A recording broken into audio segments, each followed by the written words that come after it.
Okay, today I'm going to ask you a few questions. Okay, feel free to answer any way you like, but be honest, okay, what you think.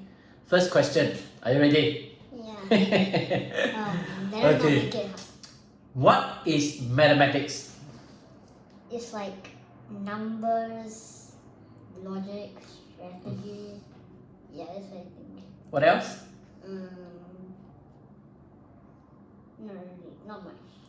Okay, nothing else, huh? Yeah. Second question, where is mathematics? Where can you find mathematics?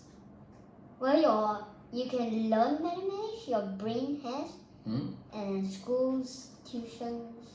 Yeah. Okay, where else is mathematics?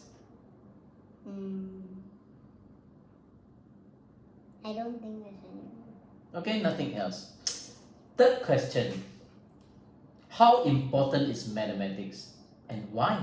For me, it's like it's not like that important, but it's not like that important.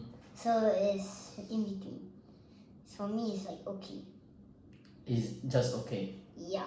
Is there any special reason why it's just normal? Because my school mathematics too easy and then some too hard. Yeah. That's all? Yeah. Okay, say thank you and bye-bye. Thanks. Bye.